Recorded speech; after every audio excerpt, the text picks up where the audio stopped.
Your honour, ಇವತ್ತು ತಮ್ಮ ಸನ್ನಿಧಿಯಲ್ಲಿ ಭಿನ್ನವಿಸುತ್ತಿರುವುದು ಕೇವಲ ಒಂದು ಕಳ್ಳತನದ ಕೇಸಲ್ಲ, ಒಂದು ಕೊಲೆಯ ಸುದ್ದಿ ಅಲ್ಲ, ಅಥವಾ ಅತ್ಯಾಚಾರ ಭ್ರಷ್ಟಾಚಾರದ ವಿಚಾರವೂ ಅಲ್ಲ. ಇದು ನೂರಾರು ಅಪರಾಧಿಗಳ ಕಡಿತ. ಈ ಕಡಿತದಲ್ಲಿ ಸಾವಿರಾರು ಅಮಾಯಕರ ಮಿಡಿತ ಕಡಿತಗಳಿವೆ.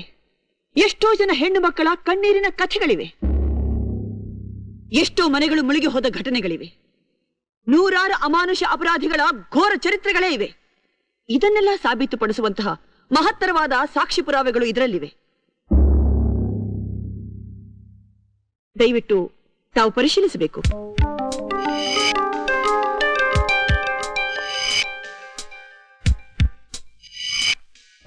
ಯುವರ್ ಆನರ್, ಯತ್ರ ಪೂಜ್ಯಂತೆ ನಾರ್ಯ ತತ್ರ ರಮ್ಯಂತೆ ದೇವತಃ ಎಂದು ವೇದಗಳು ಹಾಡಿದ ಪುಣ್ಯಭೂಮಿ ಇದು. ಹೆಣ್ಣನ್ನು ದೇವರಾಗಿ ದೇವತೆಗಳಾಗಿ ಪೂಜಿಸೋ ನಾಡು ನಮ್ಮದು. ಹೆಣ್ಣನ್ನ ಪೂಜಿಸಿದ ಕಡೆ ದೇವತೆಗಳು ವಾಸಿಸ್ತಾರೆ ಎಂದು ನಂಬಿದ್ದ ನಮ್ಮ ಸಂಸ್ಕೃತಿ ಇಂಥ ಪಾಷಾಣ ಹೃದಯಗಳ ಕೈಗೆ ಸಿಕ್ಕಿ ನರಳುತ್ತಾ ಇದೆ.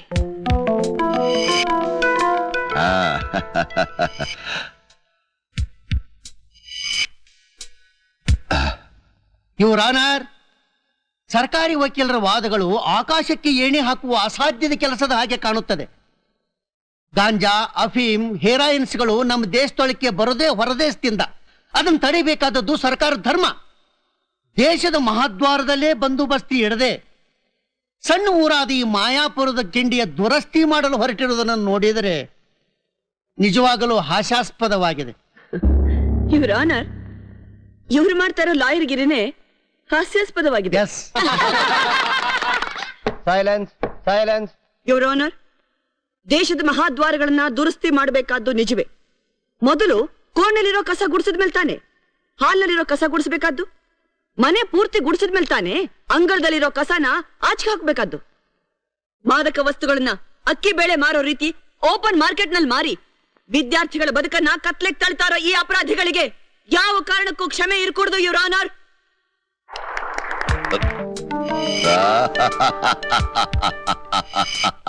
ಹಾಡು ಹಗಲಲ್ಲಿ ನಡು ಬೀದಿಯಲ್ಲಿ ಜನರ ಮುಂದೆ ತಮ್ಮ ಕಣ್ಣಿಗೆ ಕಂಡ ಹೆಣ್ಣನ್ನು ಹಿಡಿದು ಬಲವಂತವಾಗಿ ಅತ್ಯಾಚಾರ ಮಾಡ್ತಾ ಅಡ್ಡ ಬಂದವರನ್ನು ಅಲ್ಲೇ ಕೊಲ್ತಿದ್ದಾರೆ.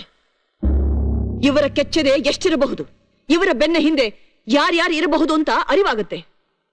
ಹಿಂದೆ ಆದಿಮಾನವ ಕಾಲದ ಪದ್ಧತಿಗಳನ್ನೆಲ್ಲ ಈ 20ನೇ ಶತಮಾನದಲ್ಲಿ ಇವರು ಜಾರಿಗೆ ತಂದಿದ್ದಾರೆ ಎಂದರೆ ಇವರಿಗೆ ಗಲ್ಲು ಶಿಕ್ಷೆ ಸಾಲದು. ಇವರಿಗೆ ನಮ್ಮ ಪಕ್ಕದ ದೇಶಗಳಲ್ಲಿ ಶಿಕ್ಷೆ ಕೊಡುವ ಹಾಗೆ ನಡುಬೀದಿಯಲ್ಲಿ ನಿಲ್ಲಿಸಿ ಜನರ ಕೈಯಿಂದ ಕಲ್ಲಿನಿಂದ ಹೊಡೆಸಿ ಚಿತ್ರ ಹಿಂಸೆ ಮಾಡಿಸಿ ಕೈಕಾಲು ಮುರಿದು ಕೊಂದರೂ ಶಿಕ್ಷೆ ಸಾಲದು.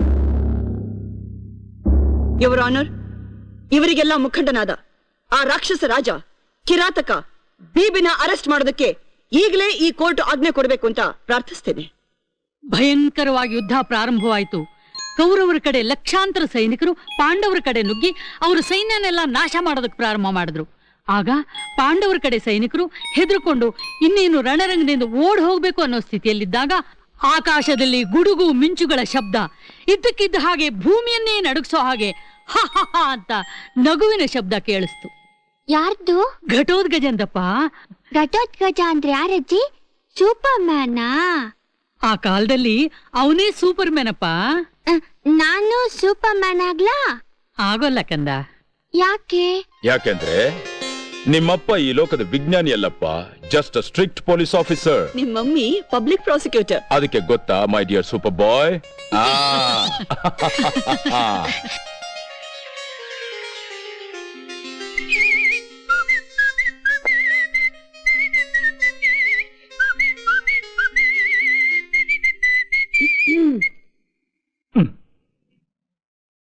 ಬಾಬು, ನೀನಿನ್ನೂ ನಿದ್ದೆ ಮಾಡಿಲ್ವಾ? ಏನ್ ಯೋಚನೆ ಮಾಡ್ತಾ ಇದೀಯಾ? ನಾನ್ ಸೂಪರ್ ಮ್ಯಾನ್ ಆಗೋದು ಹೇಗೆ ಅಂತ. ಓ, ಅದು ತುಂಬಾ ಈಸಿ. ಹೇಗೆ? ನಿಮ್ಮಮ್ಮ ಆ ಸೀಕ್ರೆಟ್ನೆಲ್ಲ ಓದಿ ತಿಳ್ಕೊಂಡ್ಬಿಟ್ಟಿದ್ದಾಳೆ. ಈಗ ನೀನ್ ಹೋಗಿ ಅಜ್ಜಿ ಜೊತೆ ಮಲ್ಕೊಂಡ್ಬಿಡು. ನಿಮ್ಮಮ್ಮನ ಹತ್ರ ಆ ಸೀಕ್ರೆಟ್ನೆಲ್ಲ ನಾನ್ ತಿಳ್ಕೊಂಡ್ಬಿಡ್ತೀನಿ. ಬೆಳಗ್ಗೆ ನೀನ್ ಎದ್ ಕೂಡ್ಲೆ ನಿನ್ಗೆ ಹೇಳ್ಬಿಡ್ತೀನಿ.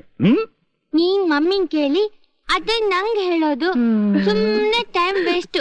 ಮಮ್ಮಿ ನೀನೇ ಹೇಳು ಮಮ್ಮಿ. ಬಾಬು, ಸೂಪರ್ ಮ್ಯಾನ್ ಆಗೋದು ಹೇಗೆ ಅಂದ್ರೆ ಯಂತ್ರಣಾಂ ತಂತ್ರಣಾಂ ಮಂತ್ರಣಾಂ ತಂತ್ರಣಾಂ ಗೋತ್ರಣಾಂ ನಿಂತ್ರಣಾಂ ಹೊತ್ರಣಾಂ ಪುತ್ರಣಾಂ ಕಳಸರಣಾಂ ಉತ್ರಣಾಂ ನಿತ್ರಣಾಂ ಕುಂತ್ರಣಾಂ. ಅಯ್ಯೋ, ನಿಮ್ ಮಂತ್ರ ಸ್ವಲ್ಪ ನಿಲ್ಲಿಸ್ತೀರಾ? ನಿಲ್ಸಾಯ್ತಪ್ಪ. ಆಯ್ತು, ನೀನ್ ಇಲ್ಲೇ ಮಲ್ಗು. ಬೇಡ ತಾಯಿ, ನಾನ್ ಆಚೆ ಹೋಗ್ಲಿ ಅಂತ ತಾನೇ ಮಂತ್ರ. ನಂಗಷ್ಟು ಗೊತ್ತಾಗಲ್ವಾ? ನಾನೇ ಹೋಗ್ತೀನಿ, ನೀವು ಮಲ್ಕೊಳ್ಳಿ. ದಯಮಾಡ್ಸಿ. ಅಯ್ಯೋ, ನೀನ್ ಹೋದ್ರೆ ಏನಾಗುತ್ತೆ? ಆ ಸೂಪರ್ಮನ್ ಪವರ್ ಅಲ್ಲ ನನಗ್ ಬರುತ್ತೆ. ಅದನ್ನೆಲ್ಲ ನಾಳೆ ನಾನ್ ತಗೋತೀನಿ. Okay okay, double okay double okay. ಹೋಗಲ್ಲೇ. ಆಹಾ, ಏನ್ ಸಮಯ ಜ್ಞಾನ. ಎಷ್ಟೇ ಆಗ್ಲಿ ನನ್ನ ಮಗ ಅಲ್ವಾ? Good night. Good night. Sir, argument ಎಲ್ಲ ಮುಗಿದಿದೆ. ಇನ್ನು ಉಳಿದಿರೋದು ಜಡ್ಜ್ಮೆಂಟ್. ನೀವು ಹೀಗೆ ಮೌನವಾಗಿ ಕೂತ್ ಬಿಟ್ರೆ ನಮ್ಮವ್ರಿಗೆಲ್ಲ ತುಂಬಾ ಅಪಾಯ ಸರ್. ಅಪಾಯ ಅನ್ನೋ ಪದ ಈ ಬಿಬಿ ಡಿಕ್ಷನರಿಲೇ ಇಲ್ಲ. ಹೊಸದಾಗಿ ಕೆಲಸಕ್ಕೆ ಬರೋ ಸರ್ಕಾರಿ ಅಧಿಕಾರಿಗಳು ಬಹಳ ಉತ್ಸಾಹಿಗಳಾಗಿರ್ತಾರೆ. ಆರಂಭದಲ್ಲಿ ಅವರನ್ನು ತಡೆದ್ರೆ ಅವರ ಉತ್ಸಾಹ ಇನ್ನೂ ಹೆಚ್ಚಾಗುತ್ತೆ. ಕೆಲವರು ಕಾಡನ್ನೇ ಕಡಿದು ಹುಲಿನ ಹಿಡಿತೀವಿ ಅಂತ ಬರ್ತಾರೆ. ಹಿಡೀರಿ ಅಂತ ಸುಮ್ಮನೆ ಬಿಡ್ಬೇಕು. ಅವ್ರ ಶಕ್ತಿ ಎಲ್ಲ ಮುಗಿದ ಮೇಲೆ ಹುಲಿ ಸಿಗೋ ಜಾಗದಲ್ಲಿ ಇಲಿ ಸಿಗೋ ಹಾಗೆ ಮಾಡಬೇಕು. ಆಗ ಅವನು ಆ ಕಡೆ ಜನ್ಮದಲ್ಲೂ ತಲೆ ಇಡಲ್ಲ.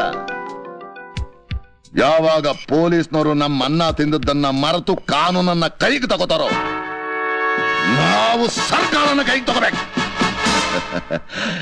ಇದೇ ಅಂಡರ್ ಗ್ರೌಂಡ್ ಬಿಸ್ನೆಸ್ ನಲ್ಲಿರೋ ಬ್ರಹ್ಮಾಸ್ತ್ರ.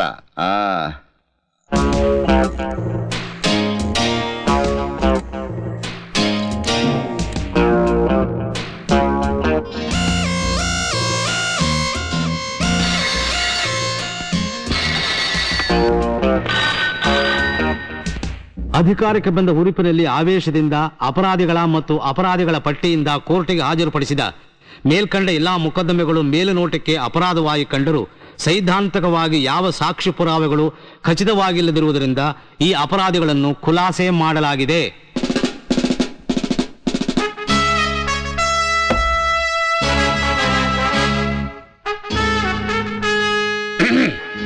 ಬಿಬಿ ಅಂದ್ರೆ ಯಾರು ಅನ್ಕೊಂಡಿದ್ಯಾ? ಇದುವರೆಗೂ ಗೊತ್ತಿರಲಿಲ್ಲ, ಈಗ ಗೊತ್ತಾಯ್ತು.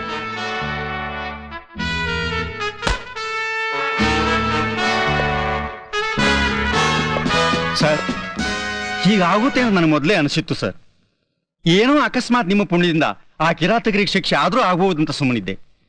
ಆದ್ರೆ ಏನ್ ಮಾಡೋದು ಸರ್, ಎಲ್ಲ ವ್ಯರ್ಥವಾಗಿ ಹೋಯ್ತು. ಈ ಊರಿನ ಭವಿಷ್ಯನ ಬದಲಾಯಿಸ್ತೀವಿ ಅನ್ನೋದು ನಮ್ಮ ಮೂರ್ಖತನ ಅಷ್ಟೇ ಸರ್. ಇಲ್ಲ ಸತ್ಯಪ್ಪನವ್ರೆ, ಇದು ಮೂರ್ಖತನ ಅಲ್ಲ. ದೊಡ್ಡ ದೊಡ್ಡ ಅಧಿಕಾರಿಗಳ ಗದ್ಗೆಲ್ ಕೂತಿರೋ ದೊಡ್ಡ ಮನುಷ್ಯರ ಹೇಳಿತನ.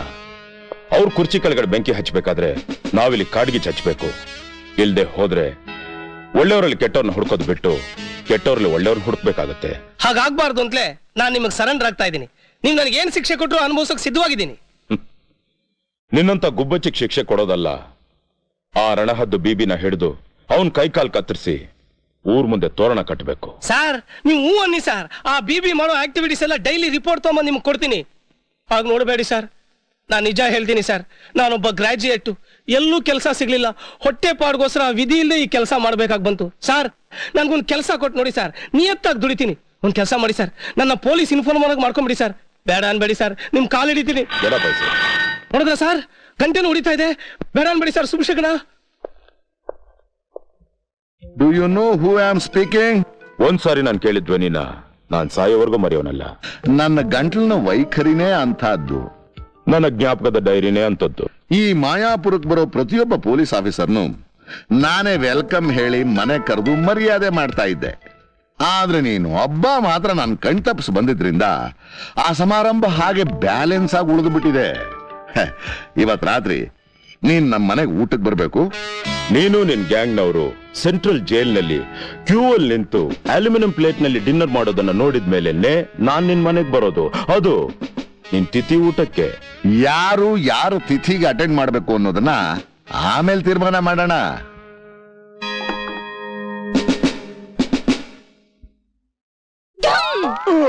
ಡ್ಯಾಡಿ ಭಯ ಪಟ್ರು. ಏಯ್ ಬಾಬು, ಏನಿದ್ ನಿನ್ ವೇಷ? Superman. Mummy, daddy ಹೆದರ್ಕೊಂಡ್ಬಿಟ್ರು.